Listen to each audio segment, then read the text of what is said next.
Welcome everybody. To start things off, I'm going to be reviewing Quench Your Own Thirst by Koch. He is the guy who founded the Boston Brewing Company, which brews Samuel Adams beer. The reason that I wanted to read this book is because I like to read business development books. The concept or the idea of the business was formed, and then how they actually brought it through into actually having a product to distribute to customers. You know, it wasn't anything specific about like a beer company or any kind of, you know, any, like the food industry or anything like that. The thing that caught my eye first off was his writing style, which is very laid back, just like your everyday man, as if you were having a beer with him and he was just telling you stories. And I really like that. I really like that because it makes you feel like you're involved in the story rather than being told something. It makes it feel like it's more of a conversation between you and the author. The interesting thing that he does is he relates sections of the book to steps in the brewing process, which is, you know, endearing. The parts that I read were boiling and cooling, which are sales. Sales are the key to any company. Obviously, without sales, without being able to exchange a product with customers for money, you ain't got no business. So that's important.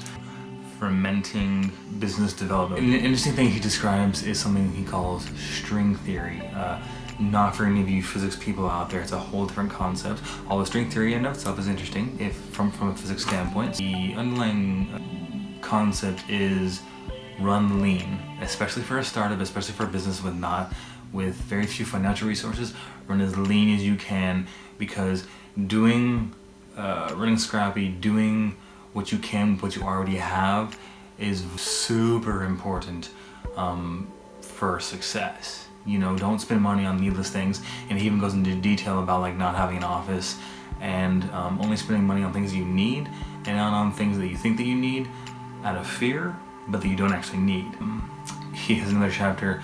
A good way to make money is when they buy goods rather than when they sell goods, because businesses can buy goods at a discounted price if they buy in bulk, and then sell those to customers at whatever price they need to.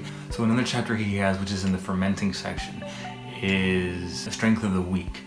Entrepreneurs have to learn and be adaptable as they build out the company.